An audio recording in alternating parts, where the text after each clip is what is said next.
With us now on set is Mike, and he is the foremost authority on many musical things, and now he's a college professor. I'm very excited to have him here. Wait till you find out what he is responsible for. How are you? Good, how are you?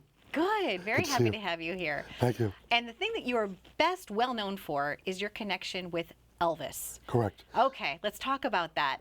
How Okay. are you connected to him? Okay, I went back for a second tour of duty at Bertelsmann RCA Records in 1995 to run 3 profit centers. One of them included something that was undermined, underutilized, Elvis Presley.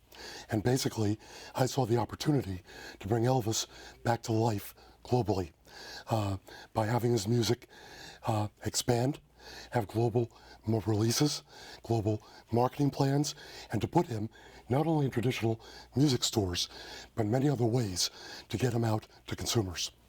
Now, the family at the time, there was a little bit of a tiff and a struggle going on, right? And how did you kind of like get through that raging water? Well, the estate had signed a contract with RCA for a number of things. RCA actually owned the music. And one of the things that was agreed to was RCA had the rights to have all the money for Elvis in commercials, but it was subject to the estate's approval.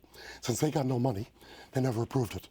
So one of the first things I did was say, hey guys, let's have a conversation. Let's make this practical. And came up with a deal where the estate would get a third of the money, the record company get a third, and the publisher and author of the songs would get a third. Based on that, within 6 months, we had our first multi-million-dollar commercial. Wow.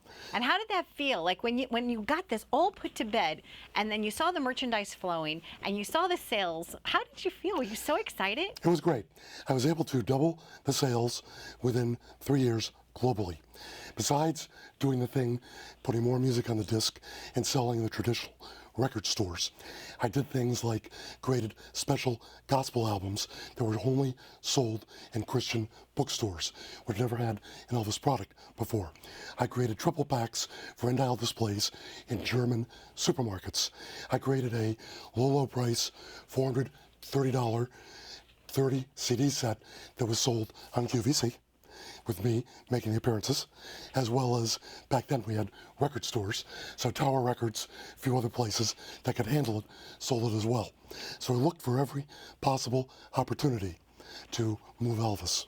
Now, when you said that you were the person that appeared for these box sets, Mike, did you appear as an Elvis impersonator or no? No, as Okay. a person, as Elvis expert. I actually started doing 8-minute segments, but quickly it expanded to me co-hosting a full hour on QVC. Did that about 30 times for Elvis. Now, were you an Elvis fan? What did you think about Elvis as a person? I liked his music. I thought he was incredibly talented. And it's interesting to ask about as a person. The first time I took the tour of Graceland, I'm going through methodically through the rooms, through the history. 3/4 of the way through, you come to a room that has outfits of Elvis Presley. And it had the white outfit he wore at Madison Square Garden. Then it hit me. This man had everything. Wow. And it's unfortunate he lost it. Yeah, he really did. You know, I used to think he was so cute. I used to watch his movies, and I didn't know that he was so much older than me, and so I had a huge crush on him. And then as I got older, into my teenage years, it's like, oh, that's also Elvis Presley? Because they've always played his movies over and over again. So he's an icon. He's an American icon. One of the reasons I did those movies, Colonel Parker, his manager, thought every time there was a movie, he could put out another record album. So I was looking at the movie to drive the album sales. And what did you think about that relationship between the Colonel and Elvis? I think in some ways it was good, some ways may not have been good. Okay. I actually spent the 10th anniversary of Elvis's death in Las Vegas. I spent a day and a half with Colonel Parker. He put himself on exhibit at Las Vegas Hilton, greeting fans as they came through, seeing an Elvis Is Me tour.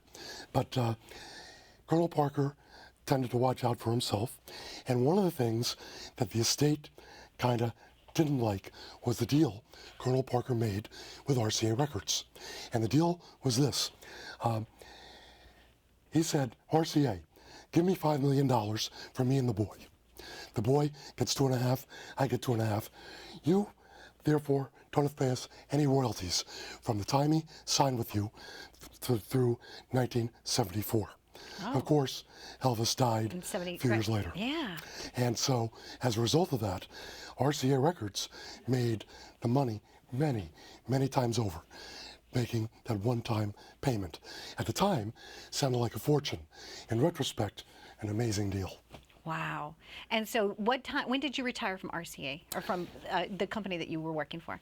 I left RCA Bertelsmann in 2001, Okay. consulted with them for a couple of years, did some consulting work, then did a spin as a CEO of a home video company for a couple of years, Digiview Entertainment. And in the midst of doing all these things, had a hobby. It was teaching.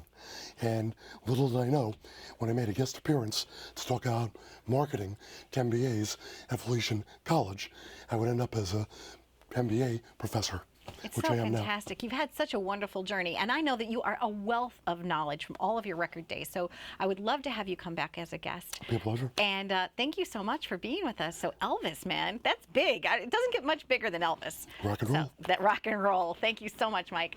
Stay tuned for more on Live It Up. If you're a big Elvis fan like I am, we're going to have a guest next month who was his fiance. Stay tuned for more.